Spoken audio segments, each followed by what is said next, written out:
So hold on, we're gonna do the whole thing. I like to be on this side when I do it. I don't know why. Good morning. Officially, my name is Julie Manning, and I'll be your hostess and MC for today.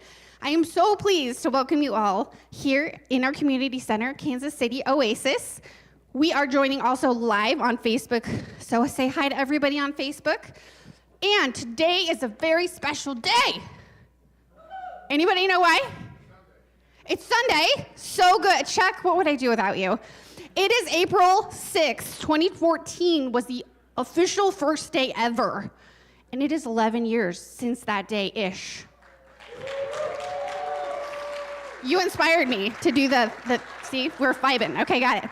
So, 11 years ago today, Oasis had its premiere thingy. What do we call this? Hangy outies? Sunday gathering. Thank you, Julie. See, it's teamwork. We welcome all, regardless of beliefs, non-beliefs, race, gender, sexual orientation, identity, or any other trait. We feel the human experience is better when it's shared, and we are so, so happy to see all of you guys here. My kids are like, there's no tables in the back. I'm like, yeah, we had to move them because there's going to be a lot of people. Deal with it. Since we already did our audience interaction and we know we have new people here, I wanted to share a little bit more with you guys about what is Oasis? What are we about? So whether you're here to hear Forrest speak or if you're like, it's Sunday, that's worth celebrating, let's hang out at Oasis. We are based off of our 5 core values. People are more important than beliefs. Reality is known through reason. Human hands solve human problems. Meaning comes from making a difference. Be accepting and be accepted. And if you are like, those are phenomenal, I want to tattoo that on my body, you can. I'll allow it. Our philosophy is on our website. Because we're cool like that. Uh-oh, it's going to do it twice now.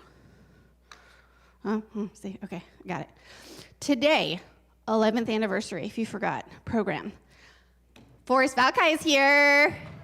Woo! All right, so he's going to talk life lessons from the lab, how learning science makes you a better person. We also have Tran is here as our musical guest. Woo! Give a round of applause for V. I am so excited. When I was like, oh no, my name's accidentally on the list for MC, I'm like, I'm not giving that up. Okay, ooh, that's fancy, Jason. Good job. Whoa. Okay, got it. Now, V is going to get ready. You're welcome. I had a whole cup of coffee today. We're going to start off with some music. V is here. He is the musician. Get this. He was there on day 1. Woo! And he's like, whoa, Oasis? I love them folks. I'm going to come back. So we had him here last year for our 10-year anniversary. Now he's back again for our 11th anniversary. So V, come on and get in your zone. I'm going to read just a little bit more. V is a storyteller, actor, singer-songwriter, composer, and playwright. Go on with if you see fire over here, like it's fine, it's normal, okay? You can find him on stages all over Kansas City and beyond. Follow him on his socials. We've got those up here for you, and that'll find out where he'll be. His Venmo, hint, hint, nudge, nudge, is also up here. We've got a little tips jar for those of you who carry paper money, coin money, old school. And please give a warm Oasis welcome for Tran.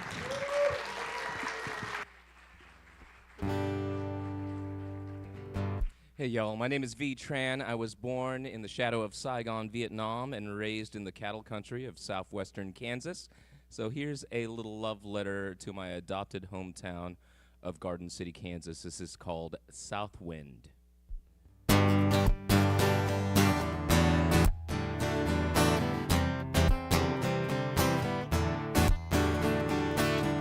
Sand kicks up over Buffalo Dunes. Country clubs and new perfume. It's been a while since you've seen her around. It's so strange to be in this part of town.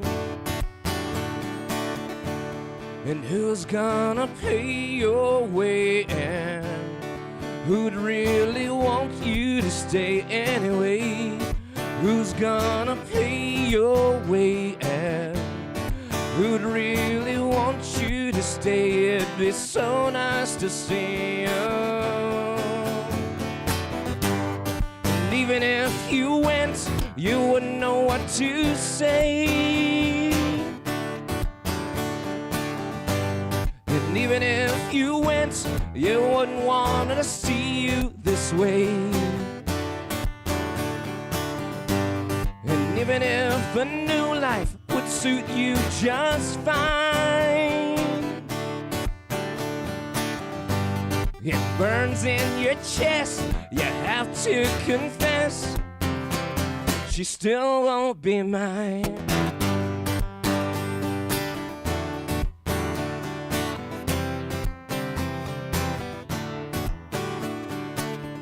Sand kicks up over Buffalo dunes. Homecoming is coming soon.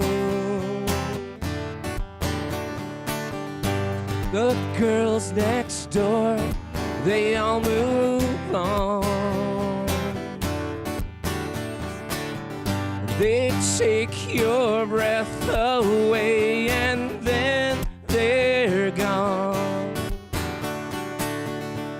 But who's gonna pay your way? And who'd really want you to stay anyway?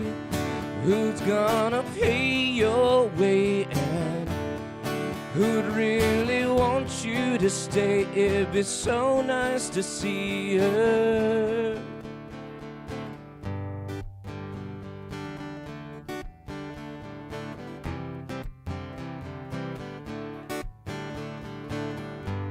And even if this, and even if that,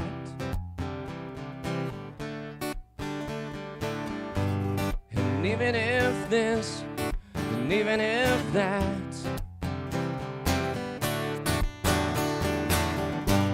and even if you went, you wouldn't know what to say. And even if you went, you wouldn't want to see you this way. And even if a new life would suit you just fine, it burns in your chest, you have to confess, she still won't be mine. Sand kicks up over Buffalo dunes. Homecoming is coming soon. The boys next door, they all move on. They take your breath away and then they're gone, then they're gone.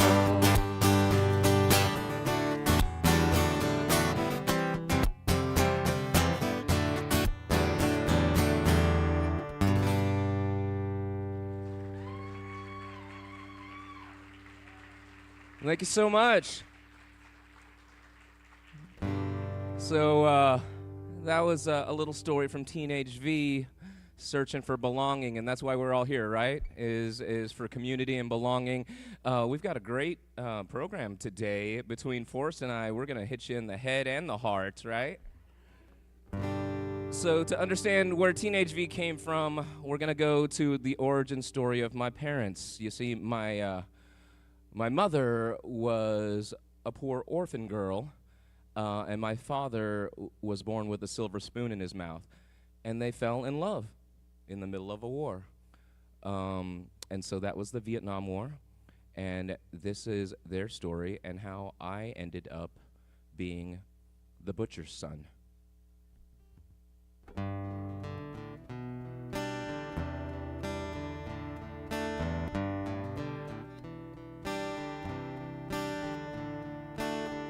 She found herself a man of means, who'd help raise a family. But there was no way they could see that the war would take everything. But they picked up and chased their dreams. Yeah, they knew they'd find that American dream.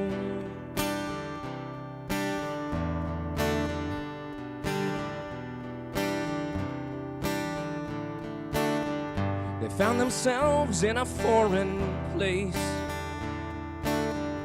with nothing left to their names. Never thought they'd see the day that they would find to their shame that their boy would be a butcher's son. Yeah, that boy would only be the butcher's son.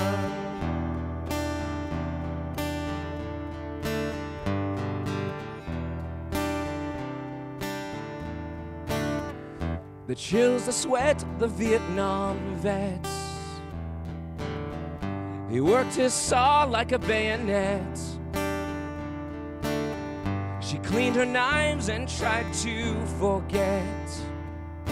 Everything was red and wet. But they did it for their butcher's son. Yeah, they did it for their butcher's son. Con trai của tôi.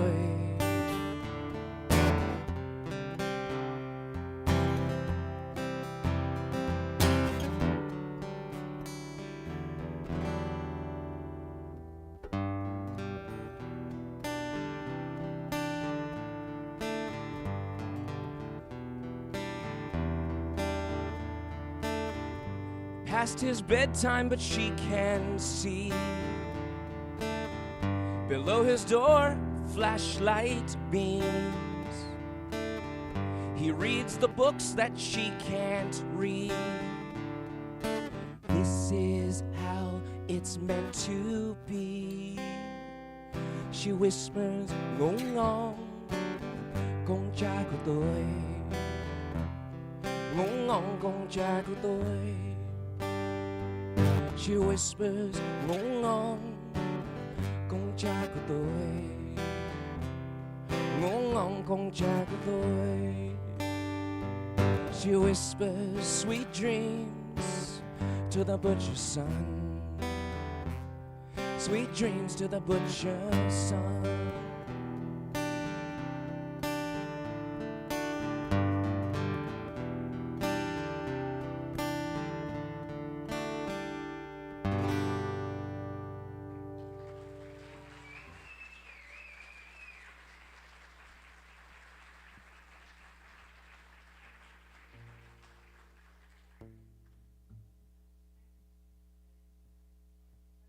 Let's be loud. Oh, let's be loud at the same time as I'm loud. Okay, whoa. Can we give V another round of applause? That was amazing. So I see where the I'm sure you're like, I'm going to tell you a story with just words and not singing too, but I'm like, I can see the whole story, and I love just so fluid. I don't know words about music, but wow, very cool. V, I can't wait to hear more from you. Now we're going to have some announcements. We have a lot of new people here, so I'm going to tell you some extra things that are things everybody wants to know, including our new people. But first, birthdays! Okay, I'm going to go fast. April 6th, Shayla Drake. April 7th, Kylie Bush. April 7th, Stephanie Reed. April 8th, Joshua Patterson. April 9th, Lisa Lund Phillips. April 10th, Sam Drake. April 10th is La Presidente, Sarah Geelan. Make sure you love Presidente her, she hates that. And April 12th is Jim Fisk. Give a big round of applause for all our birthday people. Anybody else here, if your name was not on the slide, do you have a birthday? Raise your hand, tell me later, it'll be a secret. That I'll tell everybody, only because it's fun. But we want to celebrate with you, so make sure you let us know what's going on. And this is, that's harder to read than I thought it was. This says, take care of each other. As you know, Oasis is one of our core beliefs is human hands solve human problems. Life is hard, guys. Like, I've had it. I'm sure you've had it. We've had family members go through stuff. Part of how we make this happen is through our care response team. If you're going through some challenging times, you need assistance, you need someone to talk to, you need people just be like, you're not alone. That is part of what our care response team does. They can connect people to chill with you on the phone, come over and eat chips on your couch, whatever you need. We've got people who are happy to do that and hang out with you when you're not feeling great. Whether it's a divorce, job loss, if you need a resource, getting assistance somewhere else, we have people with connections to those resources, okay? So Sarah, Sally, Denise Robeson, those are some people on our care team. You're like, that sounds like a big job for only 3 people. Yes, it is.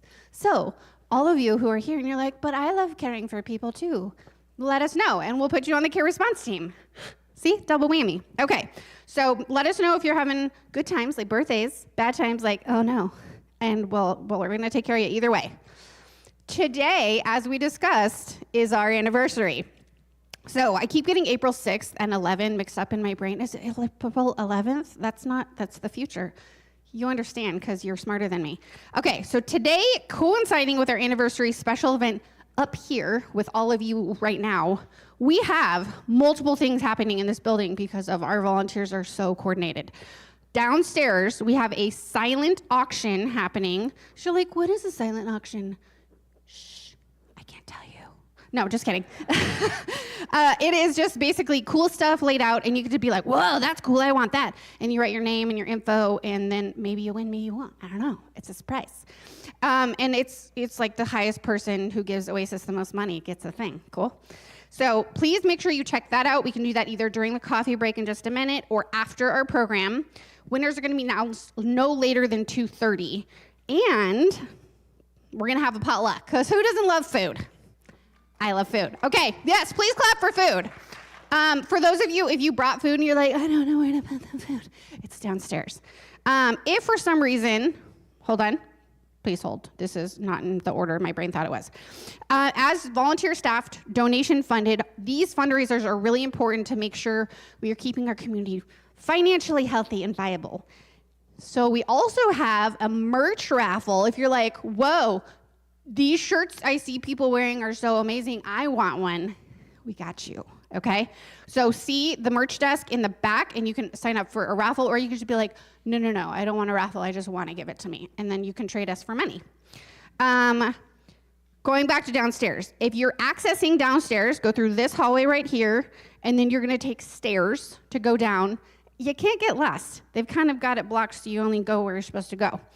If you're like, no, stairs are not for me, that's okay too. You can go through this door, down our ramp. At the end of the Bell Street sidewalk, there's another ramp to go downstairs. So if you just want to take a little walkie walk down the ramp, this way. If you want to do stairs, this way, okay? Where's my clicker? Did I forget anything, Julie? Okay, I have to brag. Will made this little graphic, and I'm so proud of him. But we need a laptop, because this one, I'm pretty sure is Jason's that comes like, no, it's not. It's just kind of old. We need a new one so we can, flashbangs, I don't know. But related to our fundraising, we need to get a laptop for this podium here. So rather than just being like, meow, we're taking Oasis's money, we're hoping maybe someone's like, I got $400 for you. I love laptops. And then we can get the laptop that the AV guys need for our laptop needs. So however you want to do that, you can send a Venmo right here, at Kansas City-Oasis. You can leave a note with what it's for, like, you guys are so beautiful, /AV laptop. We can also do a note for our kcoasis.org/donate, and that links you to Simple Give, and then just email Julie and be like, this is what that's for. Don't spend my money on donuts. Okay, we won't. There's enough donuts. Questions about the laptop? $20 is good too. It doesn't have to be $400. I don't have $400 to spend a lot. But if you're like, I want to give you $2, I want to give you $20, I want to give you $90, yes, thank you to all of those things. This looks super fun. Okay, audience interaction. Do you like barbecue? Yeah. Okay, do you like blues music? Got some woos? Okay, V and I are going to be there because he's the most participative one, okay? So we're going to be there together. April 15th is a Tuesday to see, I practiced this name, Nick Schneblin. Dang it, I practiced, I'm sorry. There's a lot of things happening in this little brain right now. Okay, so we're going to do the best of BB's lawn side. That sounds like we're going to be sitting on the grass, like having a picnic together, right? I don't know. No. Ask Sarah. She knows more about this than I. Lawn side, I got excited, though. So Nick is going to play for us. If you haven't done your taxes yet, crazy, do them before you come, and then celebrate with barbecue and music. I have to do mine in, January. I get stressed out. Okay. Other fun things, game night. We tried to do game night on a Tuesday, and we're like, maybe not. So we're going to go back to Thursdays in April on the 17th. Ethan, where are you? Ethan's on the other side of the glass. So if you have questions, see Ethan about game night. We're going to get together, bring a snack, roll the dice, shuffle the cards, make some great memories together. This is always a great time. Even if you get off work and you're like, this day is the worst, then just come and watch people have fun. And then you're like, oh no, now I'm having fun too. I hate when that happens. Okay, new people, other things. You don't have to be like, I love Sundays. You can just be in our book club and then come in after lunch, So the things they carried. I'm so curious. What did they carry? You have to read the book to find out. Okay, so here's the rule about book club. You can tell everybody. It's not like Fight Club. But you have to read the book before you come to book club, okay? It's not like, but I watched the movie. No, it's not that. We have April, The Things They Carried by Tim O'Brien. We will meet the last Sunday of the month after our Sunday gathering. So that means you got, 3 weeks to read this book. I feel like that's doable. I do audiobooks because I can't sit still. Everybody's like, I'm shocked, Julie. No, not really. You? What? Okay. Sorry, lots of announcements today. We are partnering with Kansas City Oasis. For, again, our new people, you're like, you partner with things? Yes, we do. It's exciting. Micah Ministries serves hundreds of people a meal on the second Monday of the month. They do it every week, but that's when we go to volunteer ourselves. April 14th is going to be our next time that we all go to volunteer, 5:15 to 7:15. Micah's great because they help anyone regardless of race, gender, religious, non-religious affiliation, sex, sexual orientation, or any other trait. Come join us to help our less fortunate neighbors, and you can sign up on Micah Ministries' Facebook page. If you need help finding that, ask someone who's not brand new, and they can probably tell you, or ask me, or ask Sarah, or Al, or whoever.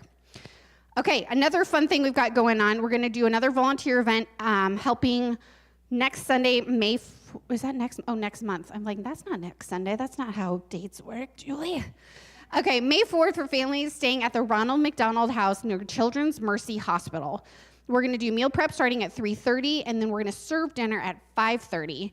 And they have room to accept 6 to 10 of our Oasis volunteers. So if you're like, I love Ronald McDonald House, make sure you give us your name so that we know you're going to be there. And if you have a preference of like, no, I want 3:30. I'm ready. We're probably not going to be hardcore about it, but it's fun to think about. Okay, hold on. Terry is our volunteer of the week. Give Terry a round of applause. He's hiding in the back. Okay, so Terry is like, hey, do you have a guy who does everything? And you're like, yes, I do. His name's Terry. So we love Terry so much. Terry, thank you for volunteering with us since 2016. That's a long time. Terry also doesn't hesitate to help things with anything building related. So if it's like, oh, you want me to paint a wall? You want me to install a bunch of beautiful flooring for your thing on the anniversary? I got you. Terry thought he retired, but we really just gave him a job at Oasis working for free. So, love that. Okay, so make sure you guys tell thank you to Terry for being such an amazing volunteer. And hint, This is going to be a new slide we're going to show every week. So it's not for Terry every week, that obviously. I know, you're like, what, Terry every week? But we are going to start highlighting our volunteers that have just done so much for our building and our community and our Sunday programming and behind the scenes stuff too. So keep your eyes tuned for this so you can appreciate all of our volunteers. If you're like, whoa, lady, you were talking way too fast, and there was dancing and I got distracted, I know, it happens to me every day. So if you want to stay up to date on all of these things that I mentioned, sign up to receive our weekly newsletter. If you're fast enough, you can do the QR code. I'll wait. But also go to kcoasis.org, look under What's Happening. What's Happening, it's on there. And then you can sign up for our newsletter, scan the QR code. And this is really, really great. Lisa is in charge of our newsletter, and she does a beautiful job making sure the newsletter is clear, easy to read. It has all the info in there. And just like, boop, right in your email box. And you're like, oh, good. I didn't have to get online and do crazy things. And it's just on your phone or your computer ready to go. Socials. If you're like, you keep talking about these things, and I don't know where they are. Here we are, okay? YouTube at Kansas City. We've got Instagram, Facebook, and Blue Sky. This is the new thing that the cool kids are doing. Haven't gotten that far in my life yet. Whoa, soon. Oh my gosh. You're welcome. I'm done talking. Okay. All right. Here's coffee break is going to be a little different because we got all these things going on. So we're going to take a 20-minute coffee break. Please introduce yourself. If you had a hand of like a new person sitting next to you, or you're like, I saw you in the audience. Okay, go say hi to them. Find someone new. If you're a new person, just keep looking meek and like, I don't know anyone, and we'll come find you. You're welcome. Also be sure to see the TV above those double doors that has some of our ongoing events coming up, announcements for other things we don't announce every week. We want to make sure you get an opportunity to see all those things. Please go downstairs and bid on our silent auction items. If you need any assistance getting there because you're like, I don't know where the ramps are, grab someone and we will help you. Let's see. That's all. Raffle. Do the raffle too. We need a little bit of money, so please be generous. I love you. Okay, 20 minutes. Ready, go.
they're going to bring up the merch raffle.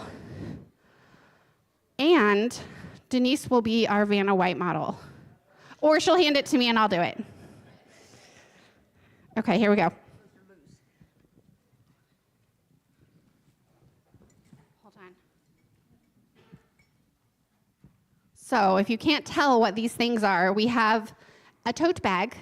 These are pretty sturdy. These are new ones, by the way. Thank you. Oh, I needed an assistant. How did you know? Approved by V. Okay, it's summertime. We need a hat. Duh. Coffee cup.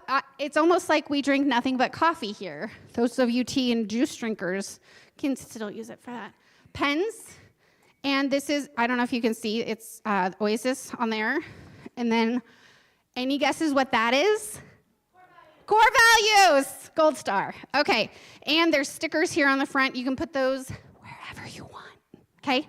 So this is a little sneak peek of all of the new merch that we got. And you're like, it could be yours for the low, low price of a raffle ticket. So we're going to let V sing. Give him a round of applause. So I have to chuckle at the photo y'all snagged for this image. I'm not throwing a West Side sign. It was a red Friday, and our football team was playing, so that's a dub. Because I wanted us to get a dub that day. It's a W for a win. That's what that is.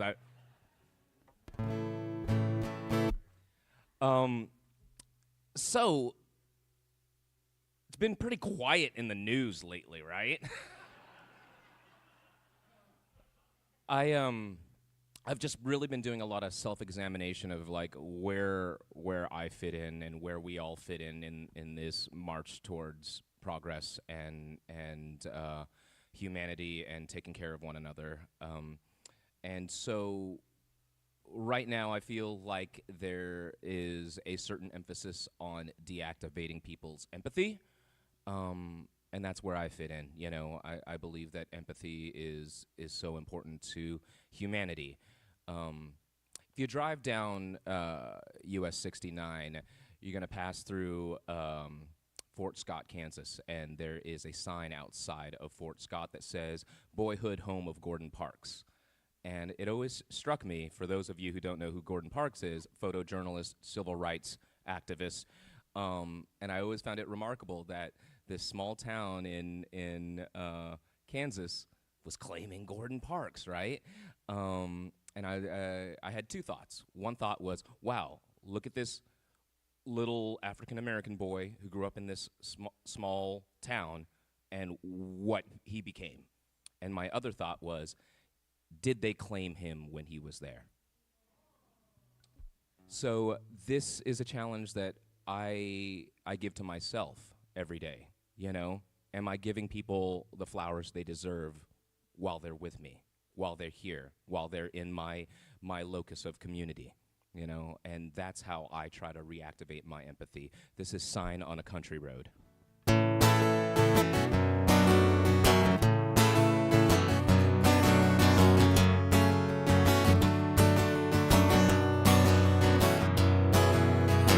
Saw a sign on a country road. This is the childhood home of so-and-so. It ain't that the way the story goes. Everyone's the star of their own show. Yeah, you're the star of your own show. Now let me see you go.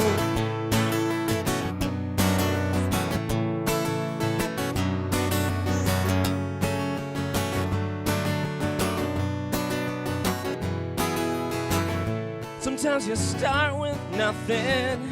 You're left alone with broken homes, duffel bags, scribbled notes. But don't let your pretty fire grow cold. Buckle up those bruised shoes and go.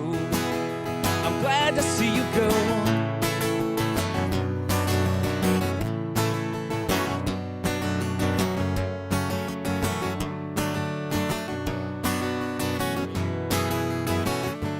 Everyone's got their reasons to wanna stop and live heads on a place that feels like home.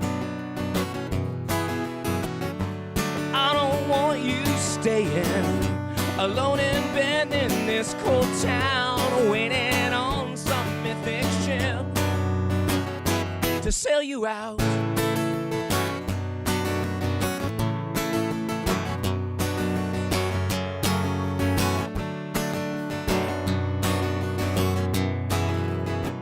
And you ask me if I remember the night at the state park on our backs, and the grass and the asphalt. 'Cause that's when you decided to keep on breathing, to keep on fighting, to keep on playing these roles. You said your goodbyes, cast your eyes down low. Chase those street lights, darling, you should know. I'm glad to see you go.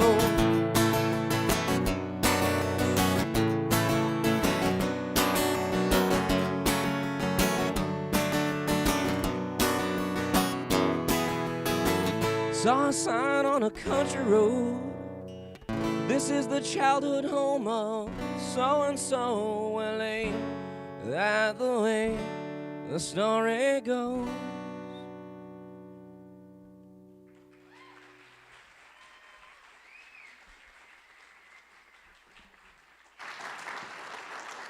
Okay, am I the only one who just loves that hook? I'm like, yeah, that is how the story goes. I'm gonna have that stuck in my head later in a good way. All right, beautiful. V, thank you so much. We're gonna have more music after our presentation. Let's see. Oh, I already announced that. Okay, we're good. So, speaker disclaimer. Sounds very ominous. Our program is designed to generate conversation and engage our powers of reason, not as a forum to start debates. The following presentation has been prepared by our speaker and not by Kansas City Oasis. Please respect the views of our speaker, and if you have any questions, a Q&A portion will follow. Hopefully we have time. We did have a community moment today, if you noticed that, because we wanted to get Forrest all the time. But we have a special introducer today. Insert word here. I'm going to give you to David Ricks. Thank you. And this is the thing we talked about with the words. David Ricks, as you may know, is a regular. All the time he's here. And also, I didn't know this until recently, a big Forrest fan. So he's going to introduce Forrest for us. So give a round of applause for David Ricks.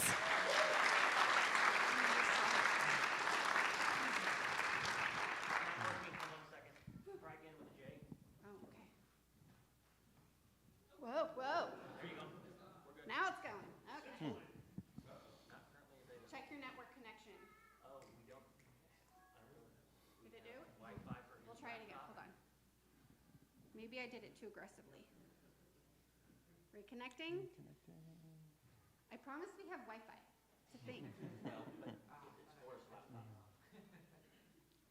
Donate to the raffle! Donate to the raffle!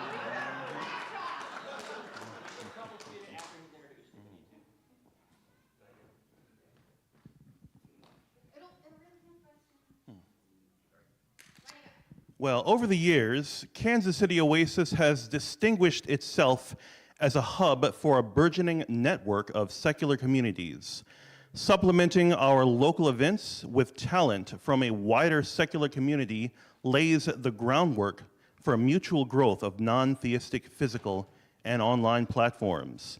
From Aaron Ra in 2018 to David Fitzgerald on 2 separate occasions, and Seth Andrews of the Thinking Atheist 3 times, we continue in this tradition on this gathering to commemorate our 11th anniversary. Mr. Valkai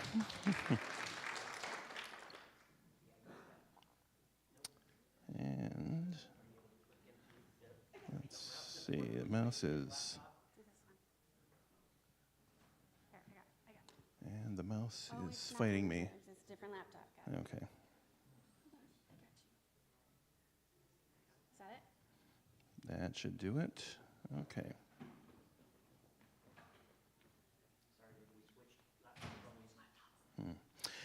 Mr. Valkai works and plays as a self-styled renegade science teacher, getting his start with science-themed lessons and exhibitions for kids and other audiences of all ages. Valkai has given his lessons at hundreds of locations, starting from his native Oklahoma and branching out for numerous appearances nationally and internationally.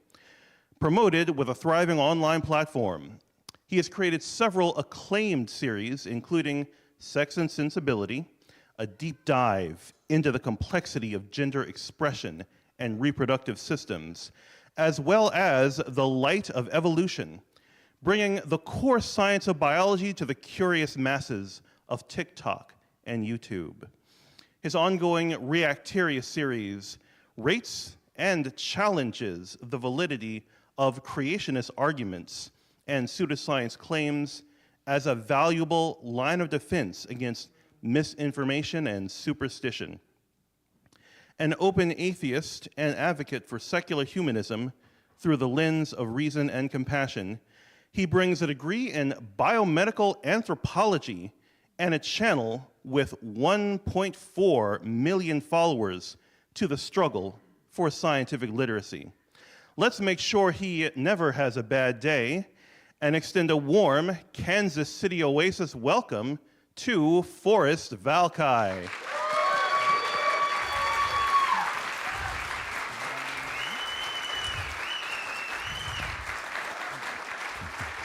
Thank you so much. Oh my glob. Thank you, David. It's incredibly cool of you. That's remarkably touching. The thing that really sets it apart is that I didn't write that. That dude wrote that and brought it here, and that is unbelievably kind and just ridiculously cool of you. So thank you sincerely so much. Everything okay? I'm trying to minimize this and attach to Wi-Fi. Oh, okay, sure, yeah, whatever you need to do. You can kind of minimize it. Working for me. Yeah, we've been having a couple of weird tech issues, so I apologize. Yeah, it's touchscreen as well. Makes it even more complicated. Thank you guys so much for having me. Sincerely, it is an absolute joy to be out here, especially in this part of the country that needs a little more secularism, needs a little more reason, needs a little more skepticism. So very much. So to see a community like this, something of this size and this scale, in a church no less, that, let me tell you, it hits me right in the feels in the best of ways. Former church, of course, yes. Now it is something much better.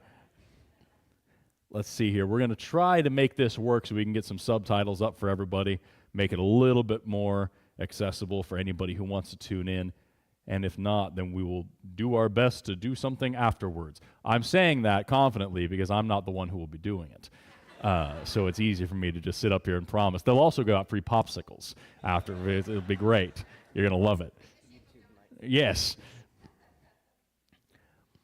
So we're taking what you're seeing now is a demonstration in the technological advances of the year of our Dark Lord 2025. We are connecting to a magical system called Wi-Fi, and what's going to happen is something, and you're going to love it. I'm going to love it. We're all going to have a great time. We able to make it work at all? Okay, that's totally fine. Then we'll just bop into here. Is that okay? Start on this place. Chévere. Either one. We'll make it easier on you guys. Now, hopefully, you're going to see an image on this screen that's different than the image that you're seeing at this moment. We'll see what happens.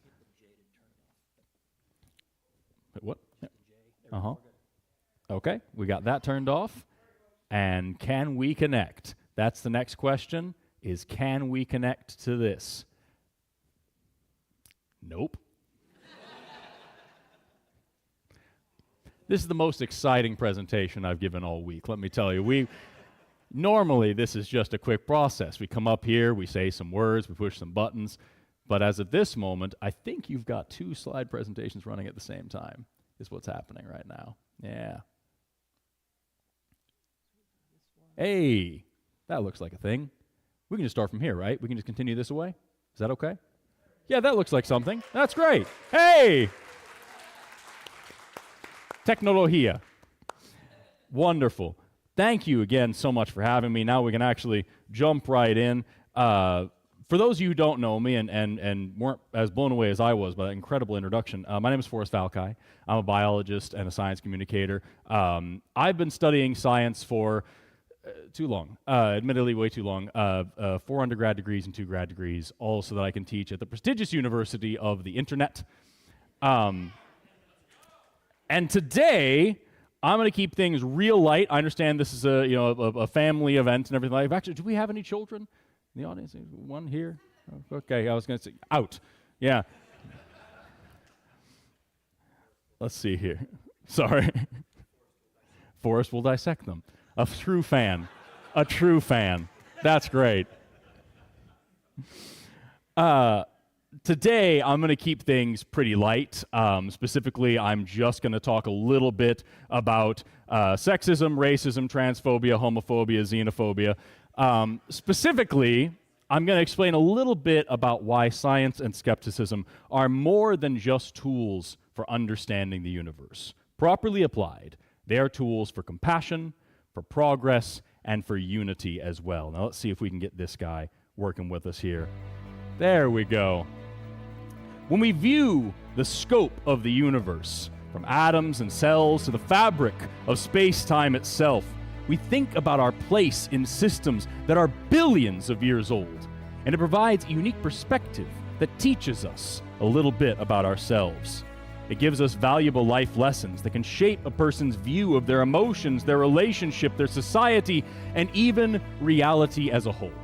So now, I'm going to invite you into my world of biology and show you how learning more about the natural world allows us to see beyond the superficial differences and become not just smarter, but kinder, more empathetic, and ultimately, better people. We begin with the genus Homo, which has been around for about 2.6 million years. But our species, Homo sapiens, has only been here for about 200,000 years. Not long after our emergence in Africa, we spread quickly across the globe, reaching the farthest points of our journey, Australia, around 50,000 years ago.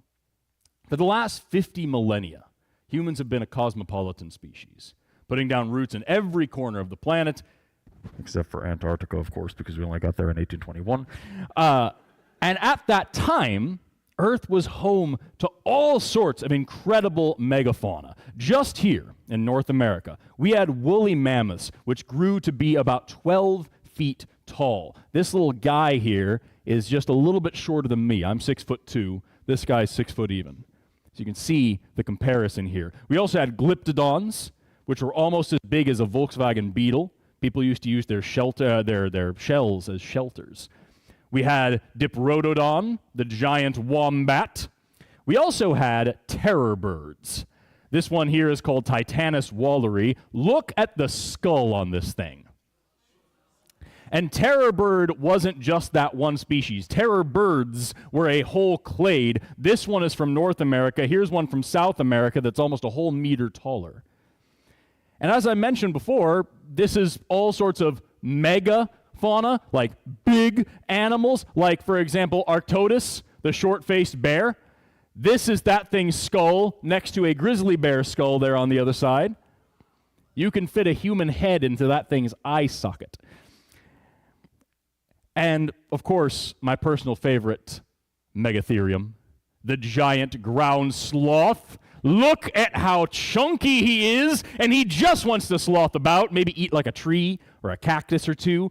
Here's a unique science question. What do you call a 4-meter-long sloth?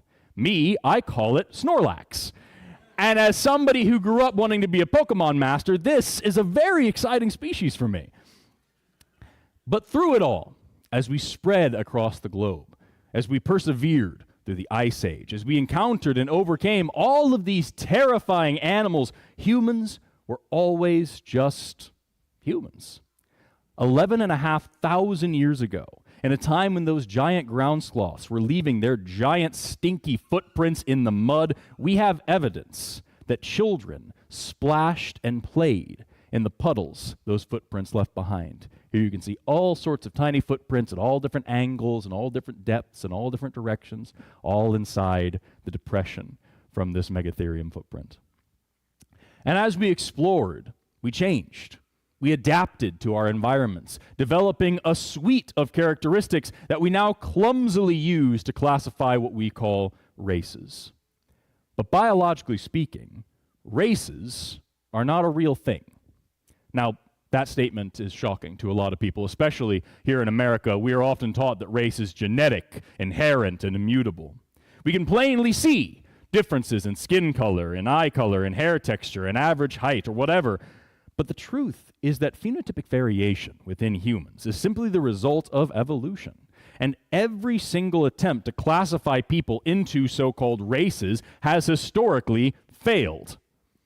Especially the ongoing and ever-failing endeavor to invent whiteness, but y'all aren't here for that conversation right now. Human variation is continuous. There is no clear place, either genotypically or phenotypically, where one race starts and another begins, no matter which racial trait we're looking at. So-called racial characteristics vary independently of one another. We can't use one to reliably predict many others, and traits blend between groups all the time. And genetic variation within so-called races is so much significantly bigger than variation between them. In fact, the greatest genetic diversity that we see within our whole species is in African populations. So if you want to try to claim that there's a genetic component to racial classification systems, you need about 24 categories for black people alone. The real story of human variation is so much more beautiful and so much more interesting than anything that any race realist could ever come up with. Take a look at this map of human skin color distribution. This is where we see different human skin colors in ancestral populations, so we're not accounting for immigration or anything here. And compare that map to this map of UV light saturation on the surface of the planet. Do you notice a pattern? You see, most humans have a chemical in their skin called melanin. Here we see two of those. The one on the left there is called eumelanin. That's what gives you any of the brown or dark brown hues that you might have. On the right side, you have pheomelanin. That's if you have red hair and freckles right there. So most people in the world here have this eumelanin on that side. And among other things, this melanin protects us from the effects of ultraviolet radiation. Not only does this help with sunburns, but it also protects a special chemical called folic acid, which is a chemical in your body that is destroyed by ultraviolet light. Now, if you don't have enough folic acid in your body, you'll suffer from a variety of symptoms, including diarrhea, fatigue, and irritability. But more importantly, if you are pregnant and you don't have enough folic acid in your body, your baby is at a significantly higher risk of defects of spinal closure, specifically something like spina bifida is a great example of this. From an evolutionary standpoint, folic acid is very important, which means if you live in an area that's saturated with a lot of ultraviolet light, darker skin tones are also very important. But what about people who look like me? If melanin is so important, why am I so woefully deficient? Well, that's because my ancestors moved way up north, where there isn't as much UV saturation, and UV isn't only destructive. Whereas it breaks down folic acid through photodegradation, it also photochemically converts a type of cholesterol in your skin into vitamin D. And if you don't have enough vitamin D, you'll experience a lot of symptoms such as increased pain sensitivity, muscle spasms, weakness of the upper arms and legs. More importantly, however, if your bones are developing and you don't have enough vitamin D, you'll end up with severe bowing of the bones, especially in the legs, commonly known as rickets. From an evolutionary standpoint, vitamin D is very important, which means if you live in an area that isn't saturated with a lot of UV light, lighter skin tones are very important. Every racial characteristic you can think of has an evolutionary story like this. It's all just part of the rainbow of human variation.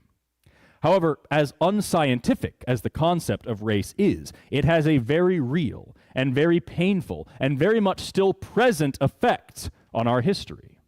This is important because when I was a kid, I was taught that race is a very real thing, but it doesn't matter and we shouldn't talk about it.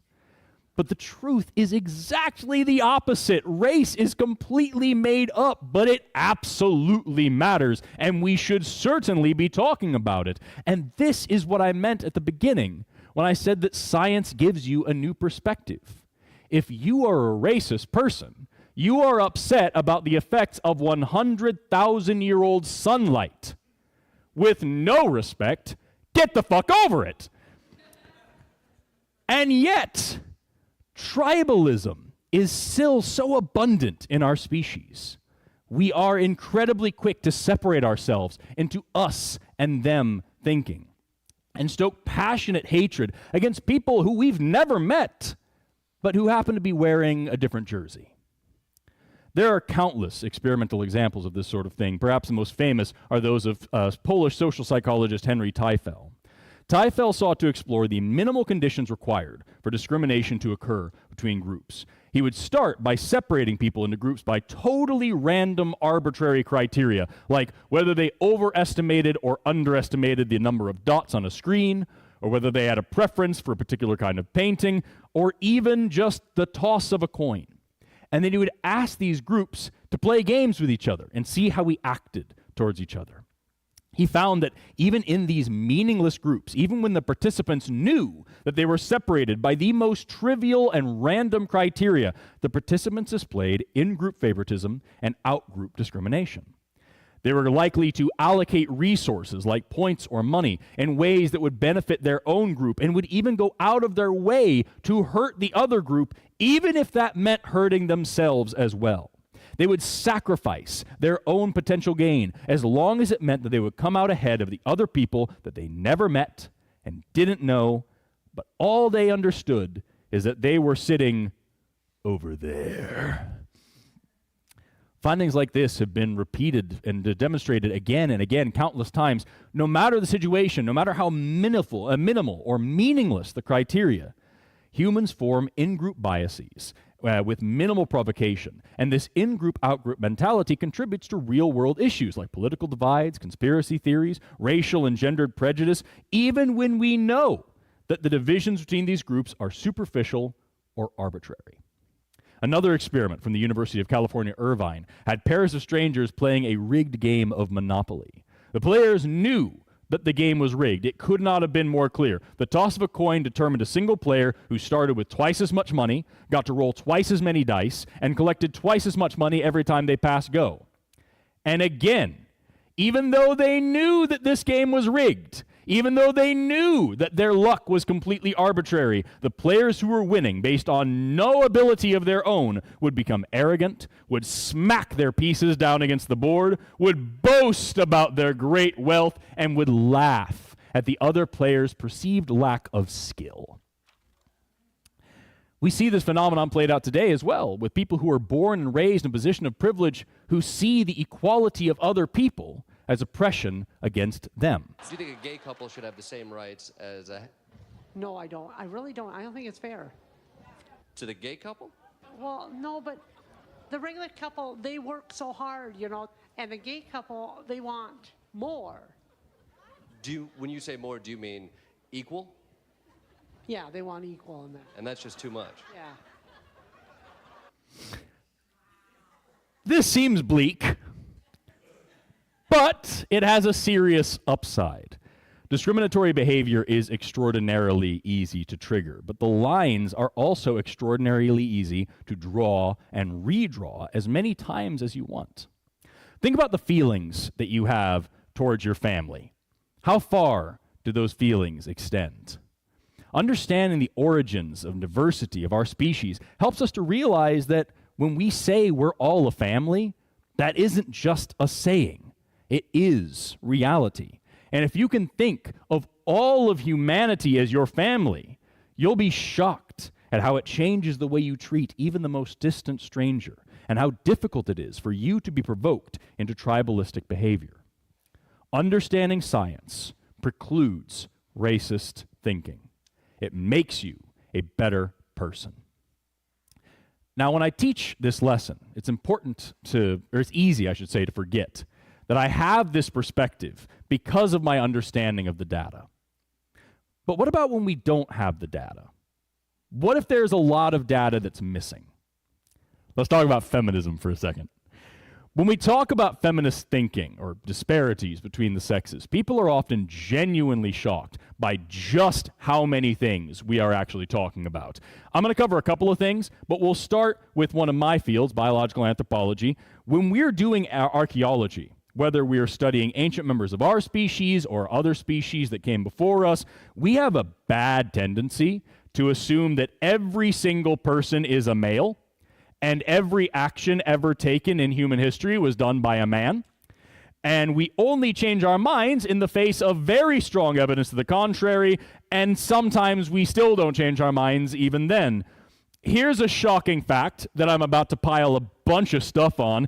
Feminist archaeological theory, which is the idea, the archaeological interpretation of data with the understanding that women have been here the whole time. And that they sometimes did things. That way of thinking was only developed in the late 1970s. Until then, and quite a bit after then as well, we always assumed that human evolution was more or less driven by men. Shout out to Darwin and the provisioning hypothesis, who proposed that we learn to walk upright so that men could carry food back to their wives, because they had wives in a few million years. It's fine. After all, we know that meat eating played a large role in our evolution, right? And men are the ones that hunt, and women gather berries and have babies, right? But then we started finding burial sites like this. This is the grave of a roughly 19-year-old female located in the Andean highlands of Peru. She was buried with stone projectiles and several stone tools used for processing meat. This is very clearly the grave of a hunter, and if there had been a male skeleton found in it, we would not have questioned that. But because the skeleton in this grave is female, there is still debate over what these strange artifacts might mean. Another example, the tomb of the Burka warrior. This person was buried with a full set of weapons, including a sword, a shield, a spear, an axe, several arrows and bows, a map for military strategy, and 2 horses that were killed, sacrificed, and buried along with them in their honor. This grave was found among 1,100 other tombs identified in this same settlement. It is one of only 2 that contained a full set of weapons and armor like this. And it was marked by a large boulder, so you could very easily tell where it was. This is very clearly the grave of a high-ranking member of this community, a great and well-respected warrior. It was discovered in 1878, and for over 100 years, because of the contents of this grave, it was assumed that the person lying inside of it was a male, despite the fact that that skeleton is anatomically female. It wasn't until 2017 that DNA testing of the bones in that grave demonstrated this person didn't have a Y chromosome. So this person is not chromosomally male. And funny enough, shortly after that study, people started to propose ideas that maybe the weapons in this grave were symbolic. Perhaps they just indicated that she liked a warrior or something. Or maybe the bones were mixed up by mistake. That's real. Like, when you have this great important warrior that dies in your community, and you prepare this tomb with all sorts of weapons, and you murder some horses and and then you just dump a woman in there, all of a sudden it happens. We've all been there, right? Now at this point, this sort of thing is old news. There are countless reports like this. Modern research has consistently shown that the myth of male hunters and female gatherers in prehistory is just that, a myth. In one monumental study, females were shown to have been hunters in nearly 80% of surveyed forager societies. And as far as warrior women are concerned, look no further than the Scythians. Ancient DNA testing of Scythian skeletons buried with weapons in more than 1,000 burial mounds across the Central Eurasia has shown around 37% of Scythian women were active warriors. Compare that to the United States today, where a little less than 1% of men join the military. 37%. And this problem extends into our culture today. Speaking about female as warriors, how about we go play a video game, right? Where the male fighters look like this, and the female fighters look like this. My brothers and not Christ. What is this? This one is my favorite, by the way. This one is from a video game called Metal Gear Solid 5. I've never played it, but I do know the characters. That's a character named Solid Snake standing there on the left, and next to him is his friend who is a sniper. Her name is Quiet. They named the woman Quiet. And they both showed up for the same job, which is fighting in a war with bullets. And she shows up to work in ripped nylons and a bikini. Make it make sense. But that's all just sexism from like a cultural perspective. Looking at this from a scientific perspective, all we have to do is look at the data, or rather the massive gaps in our data. Women aren't adequately represented in medical testing. We very often use male animals and male human cells in labs for drug testings, and we learn how the drug will affect females later on. Oftentimes, we learn how the female clinical testing is the market when we start selling it and learn that it works differently on people with different hormone balances and different fat deposition. Women actually weren't, while I'm here, I should point out that before 1993, women were rarely included in medical clinical trials at all, period. The first study testing the absorbency of menstrual products using blood was published in the British Medical Journal's Journal of Sexual and Reproductive Health in August 2023. 2 years ago was the first time we put blood on a tampon to see what happened in a lab setting. Do you ever wonder why you need to buy supers all the freaking time? It's because water isn't blood, y'all, and you have something that is designed to absorb water. Crash test dummies are modeled after average male bodies. We didn't start using smaller dummies to represent women until 2011. And I said smaller dummies, not models after the average female body. They just took the male one and shrunk it. So the weight distribution is still all wrong, and that's why today women are 73% more likely to be severely injured and 17% more likely to die in a car crash because car safety features are not designed for you. They are designed for me and smaller me. To this day, there is still a bias towards male bodies in medical textbooks with only small sections dedicated to female-specific anatomy. And when it comes to female reproductive anatomy, even medical schools have to deal with the taboo of teaching about or even naming structures like the clitoris. Case in point, the clitoris was first mapped by an Australian urologist named Helen O'Connell. Do you want to guess when? 2005. Yeah. If you have a medical textbook earlier in 2005, it's just missing an organ. I actually worked under somebody who mapped that in other mammals too. Crazy cool stuff, the fact that we get to live under such pioneers today, now in 2025. And by the way, since we're talking about racism earlier, don't even get me started on the fact that it's incredibly difficult to get different skin colors in the medical textbooks. Rashes look different on different skin colors, y'all, but you wouldn't know that in most medical schools in this country.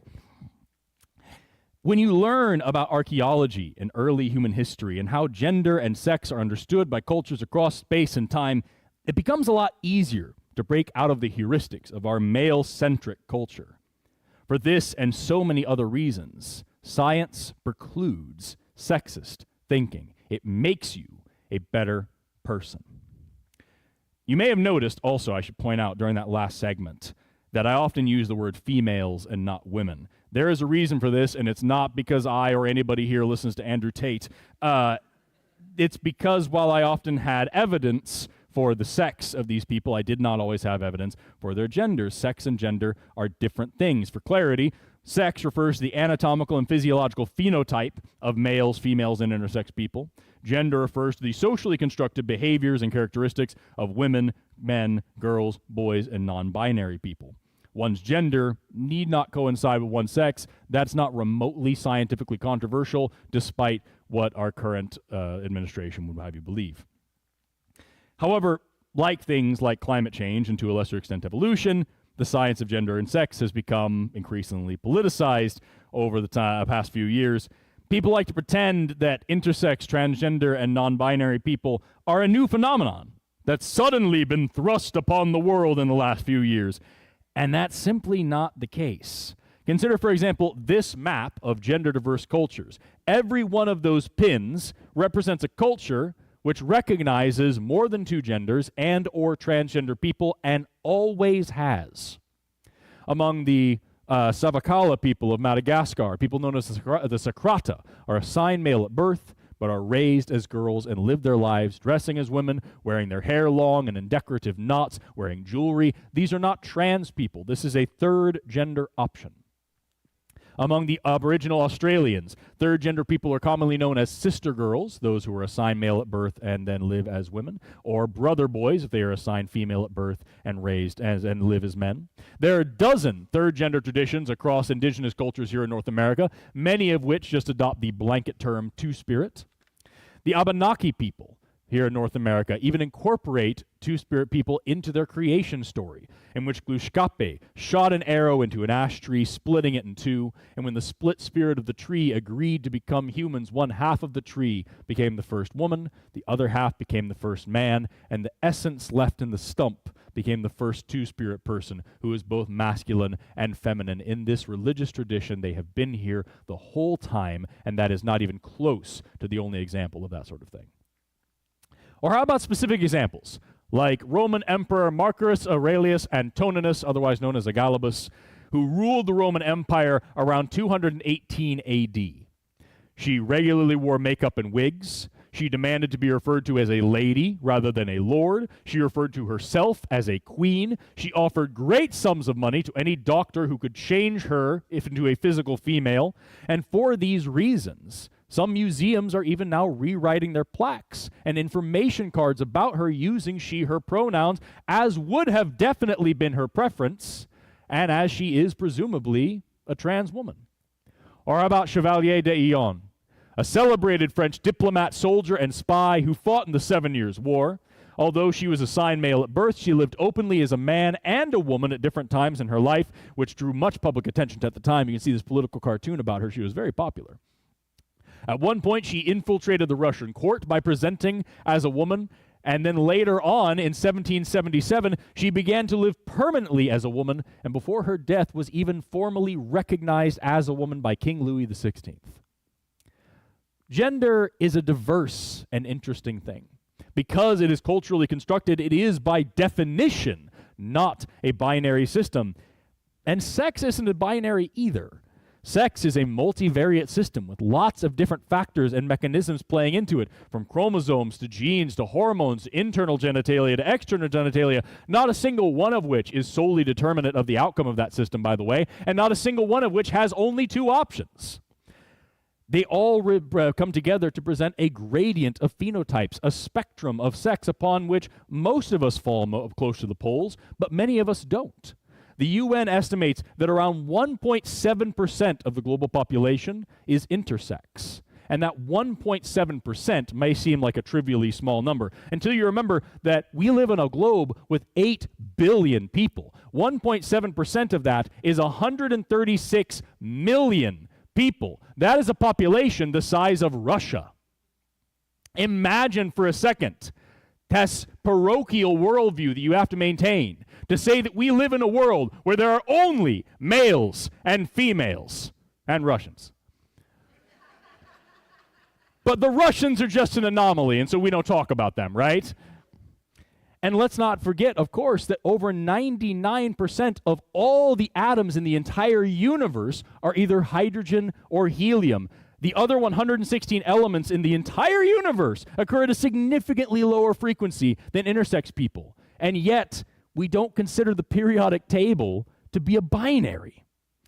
I'm currently studying biomedical sciences. I'm finishing up, actually, this semester. And when we're talking about a male body in class, we are very careful to distinguish if we're talking about an anatomical male or a phenotypic male or a chromosomal male or whatever, because none of those necessarily imply too many of the others, and none of them at all are the same thing as the word man. Because when you add gender into the mix, this whole thing becomes a lot more complicated and it becomes a lot more difficult to squeeze people into discrete little boxes. And none of this even touches on the concept of sexuality, with homosexuality being portrayed as another recent development that is on the rise due to increased social acceptance. You know, like how we're all left-handed now. But of course, the issue is that we've observed homosexual behavior in over 1,500 animal species. If any other trait were found to be as ubiquitous as homosexuality, it would almost certainly be assumed to be an ancestral characteristic dating back to some of the earliest animal lineages. The idea that homosexuality occurred separately and accidentally in so many different species only makes sense from a heteronormative perspective, where homosexual behavior is seen as something that needs to be justified, and heterosexual cisgenders are the natural standard. Shifting the focus just to humans, the belief that LGBT people are some recent aberrations, which are biologically separate from cisgender heterosexuals, rather than being just another part of a complex and diverse system of anatomy, chromosomes, and behaviors that we oversimplify as sex and sexuality, exemplifies the kind of dualistic, and if we're being very honest, Eurocentric thinking that impedes both social progress and scientific discovery. But understanding science precludes homophobic and transphobic thinking. It makes you a better person.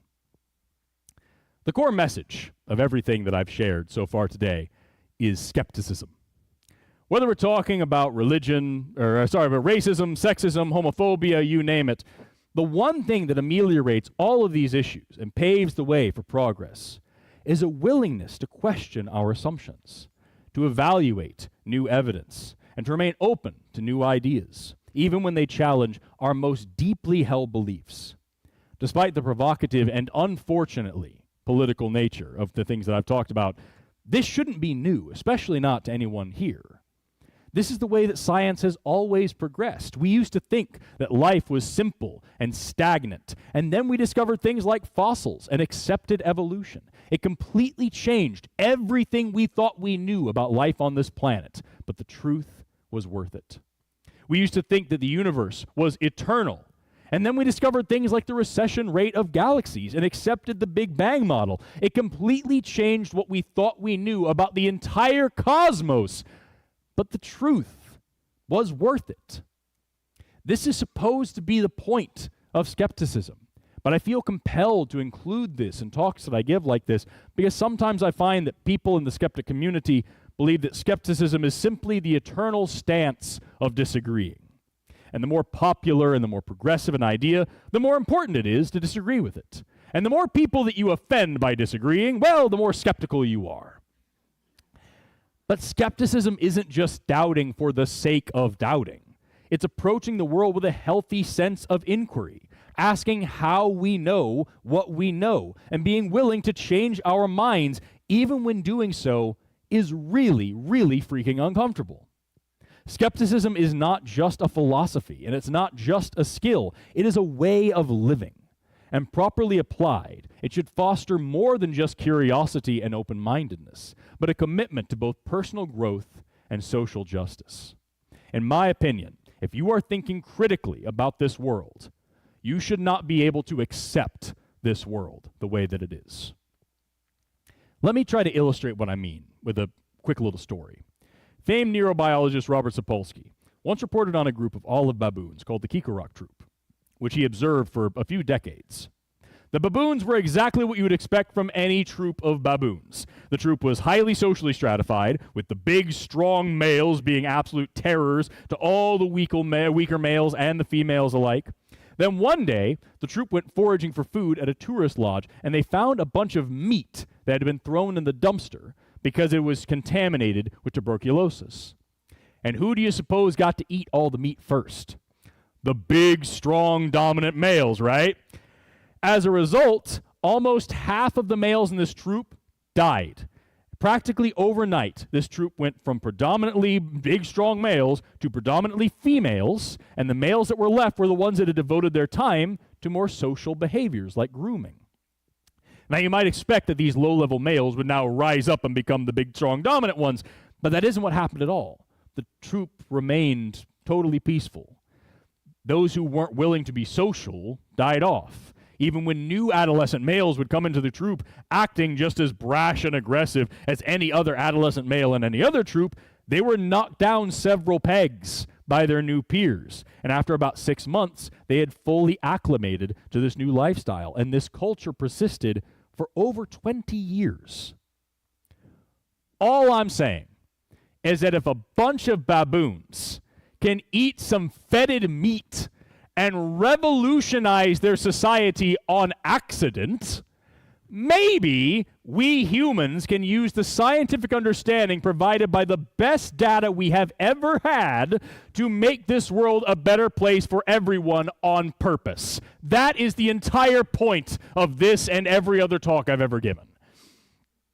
As we embark on this journey to understand and ameliorate the complexities of human experience and identity, it's crucial to recognize that there is no single aspect of who we are that exists in isolation, be it race, gender, sexuality, or whatever. I included these different aspects of human identity into this single discussion because they exist together. They interact in ways that shape both our perspectives and our understandings of ourselves and each other, our experiences with each other and the world around us. They shape us in unique and profound ways, and for that reason, these lessons are so much more powerful and immeasurably more useful when they are considered together as well.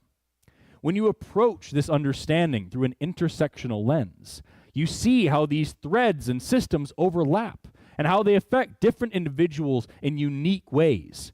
By understanding these intersections, we can advocate in a more nuanced way for more effective solutions to social issues, ensuring that our efforts towards equality are both comprehensive and inclusive, and that is what studying science compels me to do. We've covered a lot of profound things today in the past. What have we been going for? About a half an hour, about 45 minutes.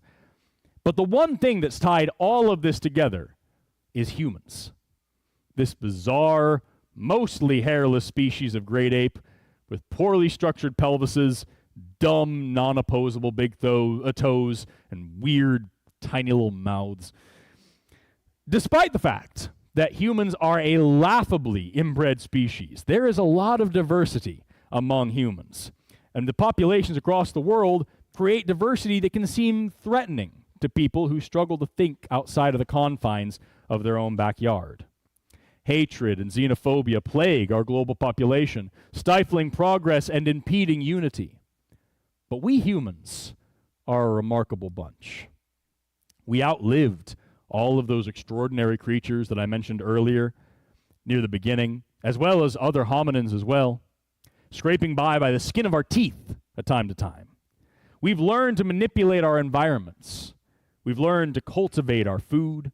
We've learned to make remarkable levels of social order, even though we regularly fail at all of those things as well. No matter the circumstances, we explore and probe our surroundings. We find patterns where there aren't really patterns. We find meaning where there isn't really meaning. And more than anything, we find hope where there could not be hope otherwise. We take big chances. We make big mistakes, and we get very, very messy. And most of all, we care for one another. And because of those qualities, we have survived long enough to launch ourselves and our machines out into interplanetary space. And it's what we found out there that speaks the most to me. In 1977, we launched a spacecraft called Voyager 1. This is one of the most famous spacecrafts in history because it contained one of the Voyager records. Among other things, these phonographic records contain audio recordings of the sounds of Earth, which I will play for you now. These have been digitized, and you can find them on nasa.gov. On those records, we have the sounds of mud pots bubbling, the sounds of rain and thunder.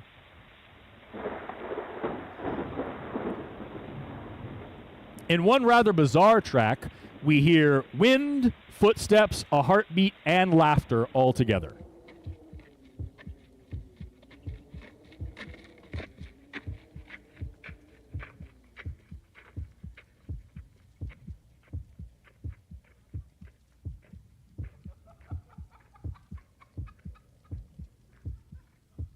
Terrifying. The records also contain greetings in 55 different languages, starting with Sumerian, which makes sense because writing also began with Sumerian, as well as Arabic, تحياتنا للأصدقاء في النجوم يا ليت يجمعنا الزمان. Czech, Milí přátelé, přejeme vám vše nejlepší. German, Herzliche Grüße an alle. Japanese, こんにちは。お元気ですか?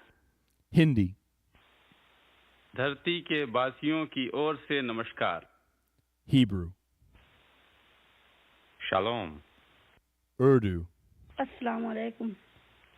हम ज़मीन के रहने वालों की तरफ से आपको खुश आमदीद कहते हैं. Punjabi, Audigiano. Mandarin, 各位都好吧，我们都很想念你们，有空请到这儿来玩。 Latin, Salvete quicumque estis, bonam erga vos voluntatem habemus, et pacem per astra ferimus. Zulu, Siyanibingelela maqhawe, sinifisela inkonzo ende. Turkish, Sayın Türkçe bilen arkadaşlarımız, sabah şeriflerinize hayırlı olsun.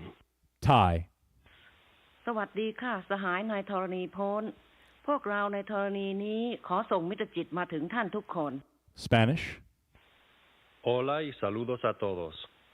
and English. Hello from the children of planet Earth. Voices from all around the globe, simply saying hello. Also included on these records are messages from 15 UN delegates, which turned out to be so long-winded and self-important that they take the form of a random mashup of chunks of random sentences which make very little sense, and that makes me very happy. These records also contain music from around the world, like a Bach concerto.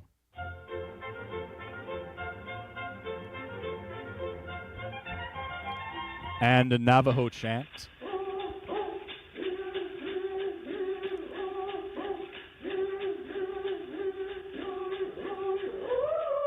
Bagpipes from Azerbaijan.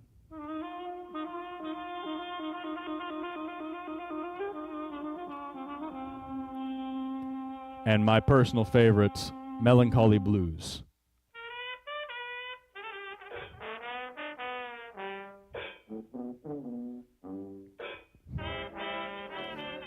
Also aboard the Voyager records, packed away in analog form, were images. Images of what we know. Images of where we are. Images of what we're made of. Images of how we live. And images of what we do. These messages were all included in the hope that someday, long after the people who sent it were gone, maybe even long after all of us were gone, some distant civilization might find it and learn a little bit more about us, and perhaps even follow the map that we included back here in time to meet us. But Voyager wasn't just a communication mission.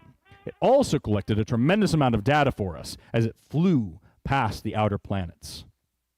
On the 14th of February 1990, as it was flying through space around 4 billion miles, that's about 6.4 billion kilometers away, it turned itself around and took what is, in my opinion, the most important picture ever taken.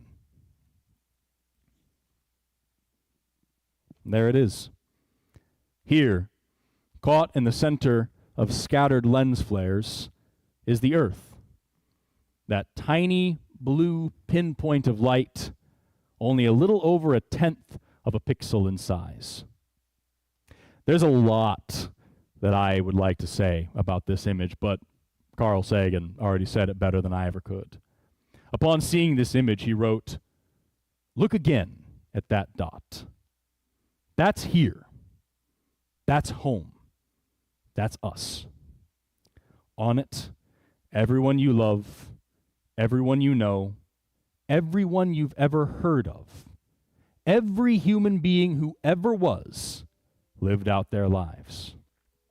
The aggregate of our joy and suffering, thousands of confident religions, ideologies, and economic doctrines, every hunter and forager, every hero and coward, every creator and destroyer of civilization, every king and peasant, every young couple in love, every mother and father, hopeful child, inventor and explorer, every teacher of morals, every corrupt politician, every superstar, every supreme leader, every saint and sinner in the history of our species lived there on a mote of dust suspended in a sunbeam.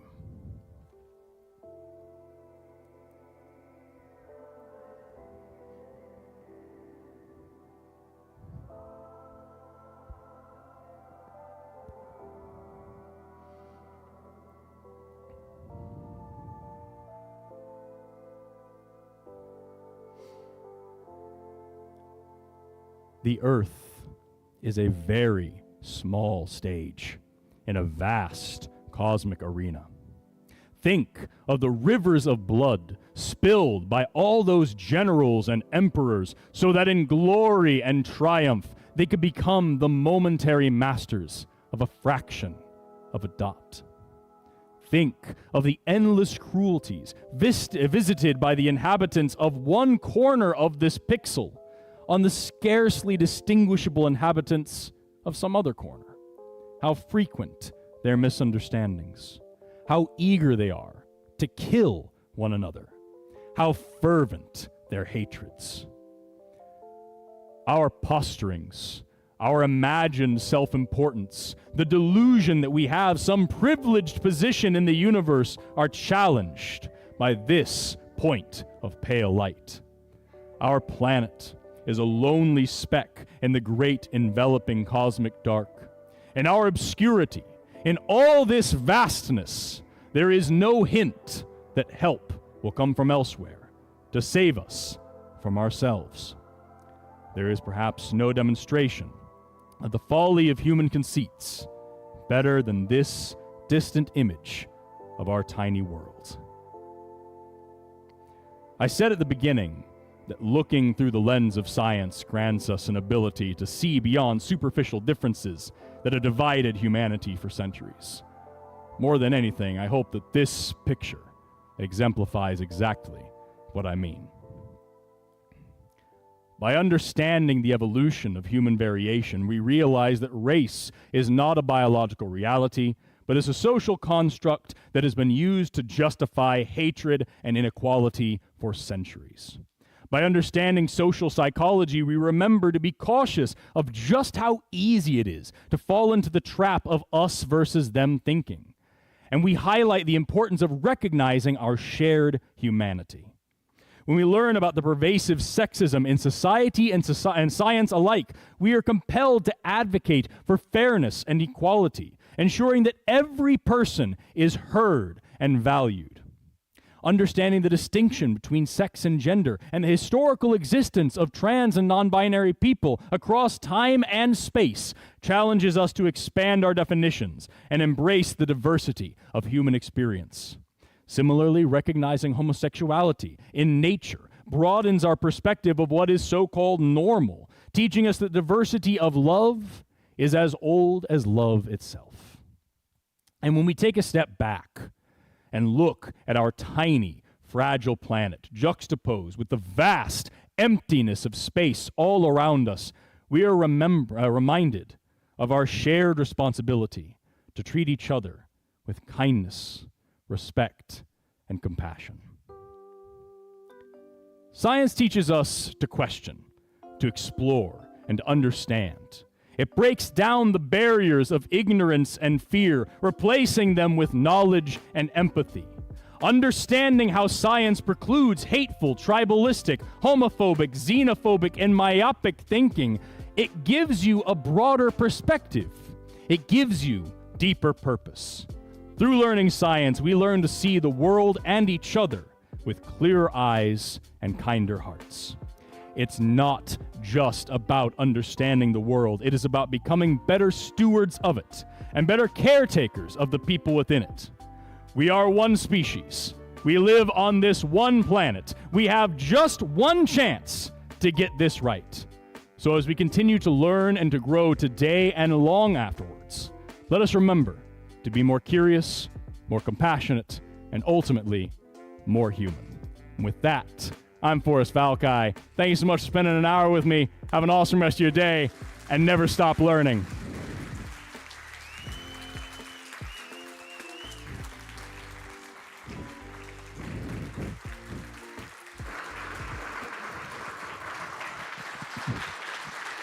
Amazing. Standing ovation, Forrest. You're kind of a big deal. Thank you so much. Okay. Unfortunately, guys, we are a little capped on time. So, Forrest, hopefully you're going to be here for a little bit. I'll hang out for a minute. We've got a potluck downstairs. Ooh, girl. So, free food. Who doesn't love free food?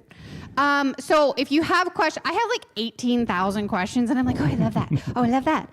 Curly hair guy. We're curly hair friends. We already talked about that earlier. So, if you would like to talk to Forrest, praise him, ask questions about what we just learned, questions, yes. Throw spears with your feminine arms. I don't know, whatever you need to do. He's going to be here for a little bit. And I made my husband laugh. Haha, I win. Okay, so we're going to continue to our next thing. One more giant round of applause for the amazing Forrest Valkai. Oh, thank you. Goodbye.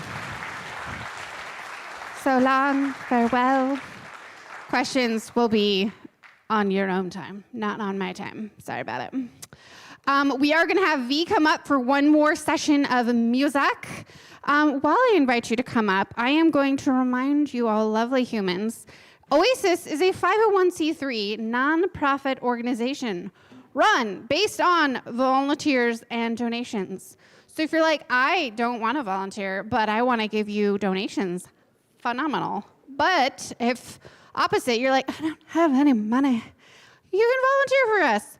And, somewhere in between is always welcome, too. If you liked our topic today, if you liked our music today, please consider donating through kcoasis.org/donate or by Venmo. Either one. We're happy to have you. You can ask me. Any of our other people with little yellow thingies can help you figure out how to do that. A lot of people that have, lanyards with sparkly stuff on them, they know what's up. Just ask them, let them know. And more music. Can't wait. Before we get into the music, though, sometimes I forget this, and that's not my favorite. V, tell us in words, what are you doing in the near future that we can come and fangirl you? I'm going to be sleeping. Sleeping? And I would prefer that you not come join me for that. Oh, rude. I'm actually, such a good snuggler. Come on. No, I'm going to take a little bit of a break. I'll be Okay. out. It's patio season. It's winery season. Yes. So I'll be out there. Follow those handles, and you can Okay. find me where I'm playing live. Right now, for one more week, I am entertaining your kiddos in Joni B. Jones, the musical. What? At Theater for Young America at Union Station. Okay. And so you get to see me as Sheldon. Sheldon? Yeah, in the Junie B. Jones Okay. book series adaptation. Phenomenal. So, and that's an actor gig. That's not just. An actor gig. Do you sing in this Junie B. Jones Oh, thing? yeah, it's a musical. He said musical. I perform a halftime show. Like. I'm a first grader and I perform a halftime show. Holy cow. Okay. The girls and I love the Union Station. We saw Percy Jackson, and Junie B. Jones is now on my list. So make sure you come see V at Junie B. Jones, Union Station. It's all on here, okay? So don't ask me, because I'll tell you to go here anyway. All right. More music from V. Thank you so much. Give him a round of applause. Thank you all so much. And another round of applause for Forrest and the journey Forrest took us on.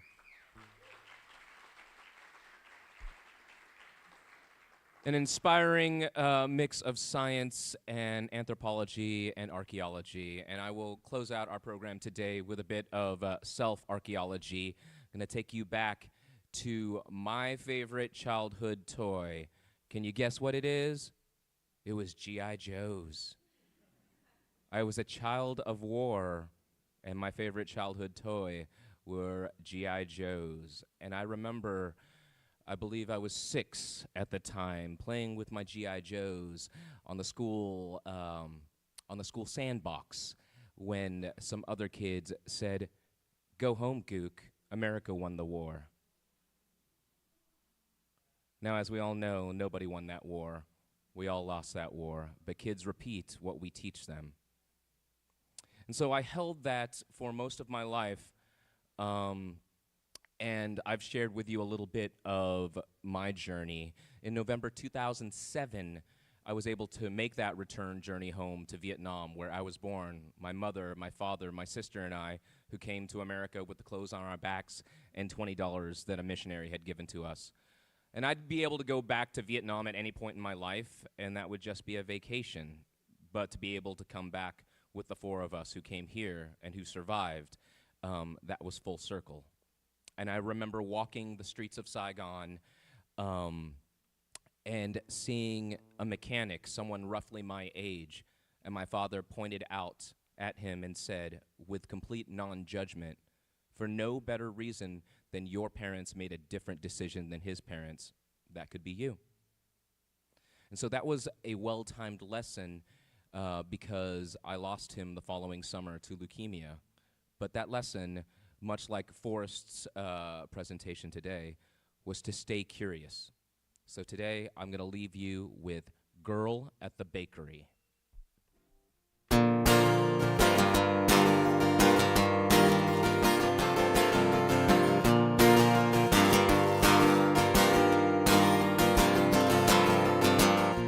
Last month, my parents told me, pack your things and get ready. We're gonna take you home, take it home. I took a flight across the sea to see the man that I might be. In my land of birth, my father country, sweet Saigon. Maybe we were wrong, but let us in, lead us on.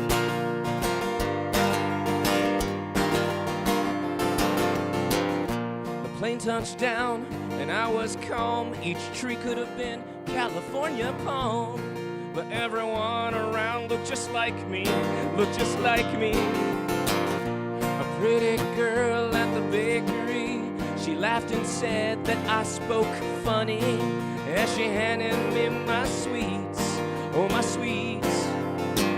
I smiled back, but my tongue was heavy, thick and slow, coconut and honey. And already I wanna go home, I wanna go home. Sweet Saigon, well, maybe I was wrong, but let me in, lead me on.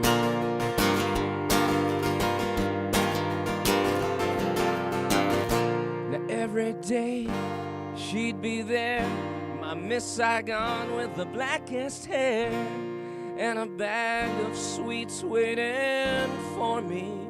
And she'd ask me, brother, please, what's it like across the sea? And is there a chance you could take me with you? Take me with you. I'm not naive, that this is love, but there's no telling what we could make of it. All I need is a chance, is a chance. There's nothing for to keep me here anymore. Take me in, make me yours.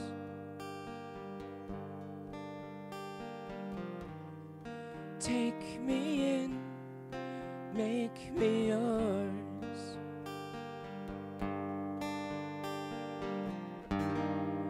Take me in, make me yours.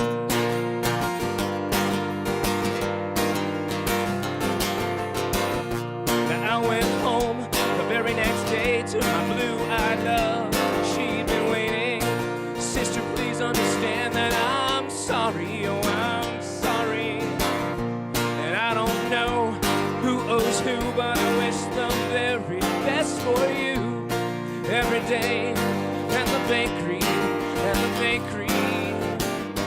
sweet Saigon, everything is wrong.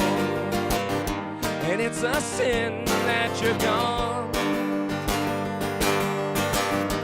It's a sin that you're gone. Ooh, it's a sin that you're gone.